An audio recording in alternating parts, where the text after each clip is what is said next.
Guys, इस video में हम बात करेंगे अरिथमेटिक एक्सप्रेशन के बारे में।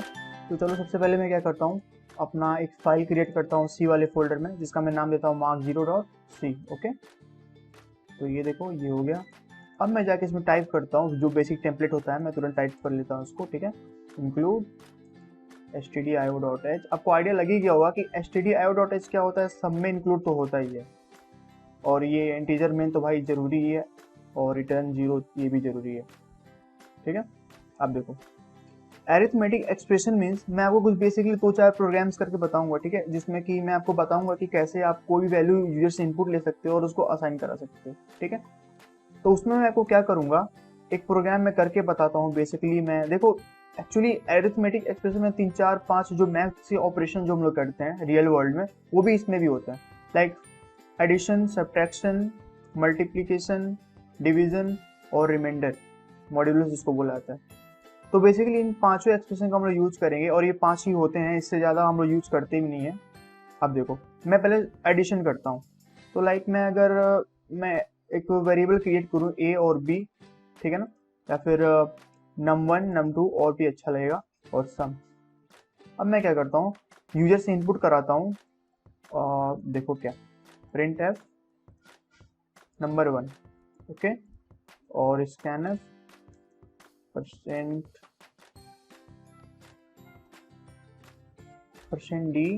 और उसको मैं सेव करता हूँ num1 पे।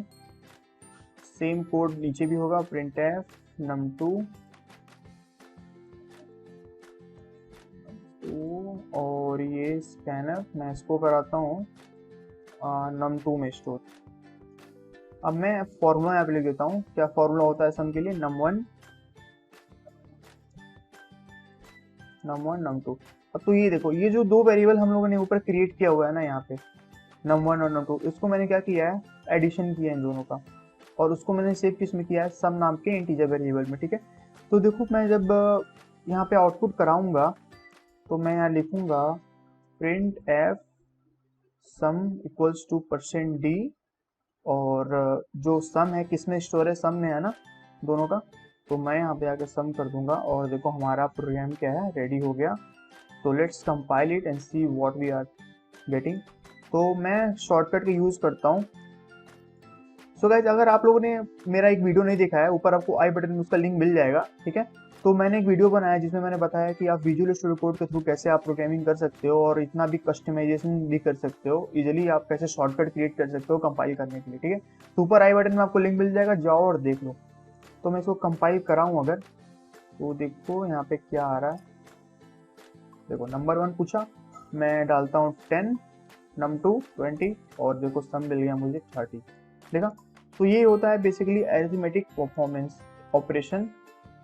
तो आप क्या कर रहे हो, मैथमेटिकल ऑपरेशन कर रहे हो किस पे, दो नंबर्स के बीच में। आप सिंपली चाहो तो इसको सब्ट्रैक्शन भी कर सकते हो, इसको मल्टीप्लिकेशन भी कर सकते हो, डिवीजन भी कर सकते हो। ठीक है, अगर आप डिवीजन करते हो तो देखो क्या आता है, मैं फिर से कंपाइल कराऊं, तो 20 और 30, तो देखो आंसर क्या आ रहा है, 0 आ रहा है। क्यों, क्योंकि हालांकि देखो आपका जो प्रोग्राम में एरर है, क्या एरर है, देखो एरर भी दो तरह के होते हैं। एक होता है सिंटैक्टिकल एरर, ठीक है, और एक होता है लॉजिकल एरर। जो मतलब सिंटैक्स एरर में क्या होता है, जब कोई आप सिंटैक्स गलत टाइप किए होते हो तो सिंटैक्सिकल एरर में आता है। और लॉजिकल एरर में क्या होता है, आपके सिंटैक्स में कोई एरर तो नहीं होता है, लेकिन क्या होता है कि आपने लॉजिकल एरर में कुछ लॉजिक में फॉल्ट किया हुआ है। लाइक देखो यहाँ पे मैंने क्या किया है, अब देखो 20/30 होगा तो डिवीजन में क्या आएगा, पॉइंट्स में आएंगे, फ्लोटिंग पॉइंट्स में वैल्यूज आएंगे। तो मैंने लेकिन मैंने यहाँ पे इंटीजर लिया हुआ है। ठीक है, लेकिन मैं अगर इसको फ्लोट में कर दूं, यहाँ पे फ्लोट, तो अब में भी मुझे सारे नंबर फॉर्मेट स्पेसिफायर भी चेंज करने होंगे। मुझे फॉर्मेट स्पेसिफायर सबको चेंज कर दो, एफ और हाँ बस, अब यहाँ पे आंसर भी एफ पे कर दो। तो मैं फिर से कंपाइल कराऊँ और मैं डालूँ यहाँ पे 20 और 30, तो देखो आंसर मुझे मिल के आ रहा है, यहाँ पे सही आ रहा है। ठीक है, तो देखो हमें जिस तरह का आंसर रिजल्ट हमें जैसा चाहिए वैसा हम लोग को ऊपर यहाँ पे डेटा टाइप भी डिक्लेयर करना होगा।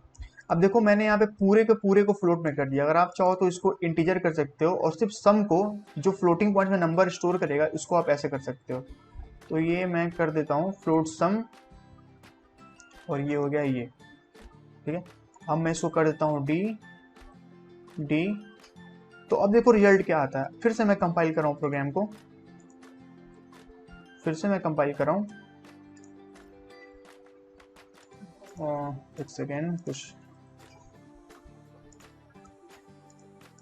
फिर से मैं कंपाइल कर रहा हूँ। तो ये देखो 20 30। तो देखो अभी भी एरर क्यों आ रहा है, क्योंकि देखो मैंने यहाँ पे इंटीजर सेव किया है num1 और num2 को। मैंने इनपुट भी ले रहा है किसमें, इंटीजर में ले रहा हूँ। तो फ्लोटिंग पॉइंट में नंबर में जब टाइप करूंगा, हालांकि फ्लोटिंग पॉइंट्स में ही है, लेकिन आंसर 0 0 क्यों आ रहा है, क्योंकि आप जब यहाँ पे मल्टीप्ली डिवीजन कर रहे हो ना, तो देखो लेकिन नंबर तो इंटीजर में है, नंबर तो इंटीजर में है, तो आपको इन्हें भी फ्लोट में करना पड़ेगा, तभी आपका जो मैथमेटिकल ऑपरेशन है करेगा। हम लोगों ने इससे पिछली वीडियो में टाइप कास्टिंग के बारे में बात की थी, तो चलो उसको करके देख लेते हैं क्या होता है। अगर मैं यहाँ पे जाके फ्लोट टाइप कर देता हूँ, ठीक है ना, फ्लोट, और इसको भी मैं फ्लोट कर दूं, तो अब देखो क्या हो रहा है। यहाँ पे मैं 20 और 30 करूं, तो देखो हमारा आंसर क्या आ रहा है, सही आ रहा है। तो अगर आप लोगों ने टाइप कास्टिंग का वीडियो नहीं देखा है, तो आपको इस जो प्लेलिस्ट है उसमें आपको इसका वीडियो मिल जाएगा, तो जाना और वो वीडियो देख लेना, आपको और अच्छे से समझ में आ जाएगा।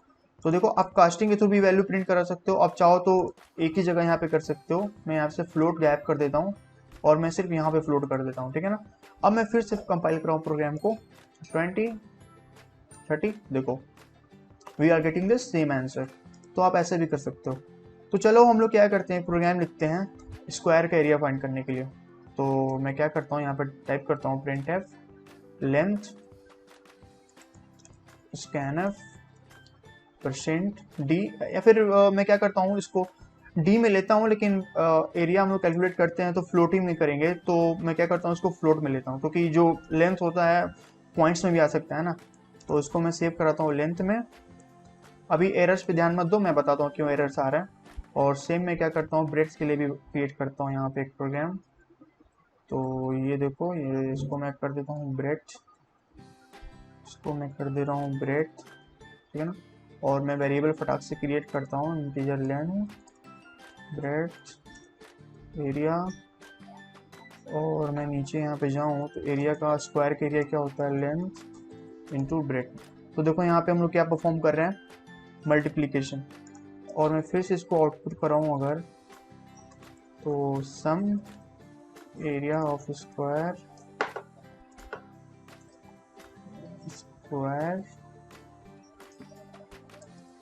%f और एरिया। देखा, अब मैं कंपाइल करूं फिर से प्रोग्राम को,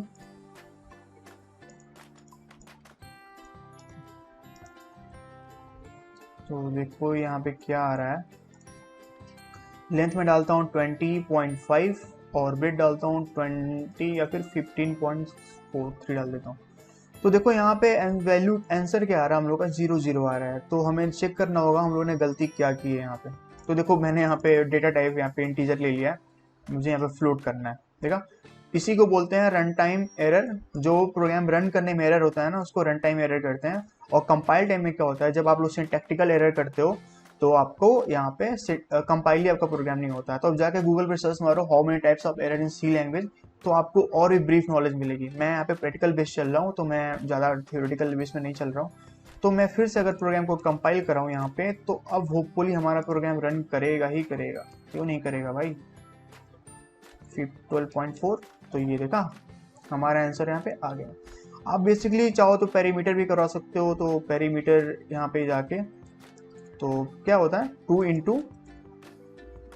लेंथ होता है ना, लेंथ प्लस ब्रेड्थ।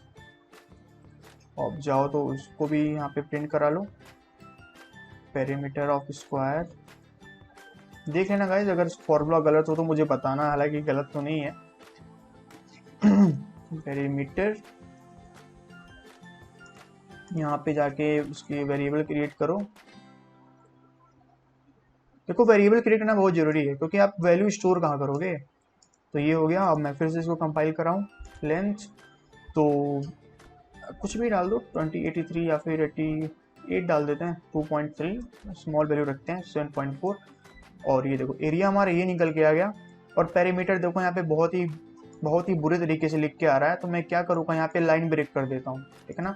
तो इस पे स्केप सीक्वेंस के बारे में आगे चल के बताऊंगा आपको। फिलहाल के लिए आप न्यू लाइन कैरेक्टर ये याद रखो, ये स्केप सीक्वेंस इसको बोला जाता है, सॉरी स्केप कैरेक्टर बोला जाता है।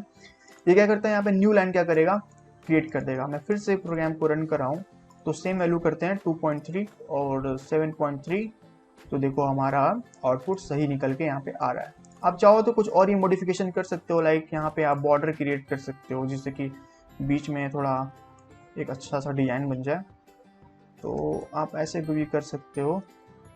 और मैं अगर फिर से प्रोग्राम को कंपाइल कराऊँ ना, तो 74.2, 2.45.2, तो देखा यहाँ पे एक लाइन आ गया और इसके नीचे आपका रिजल्ट आ गया। ठीक है, तो आप ऐसे कर सकते हो।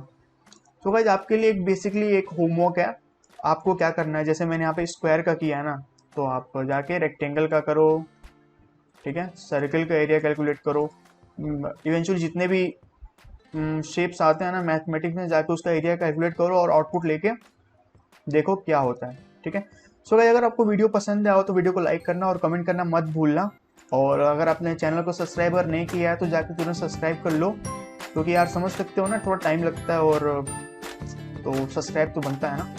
तो see you guys in the next video.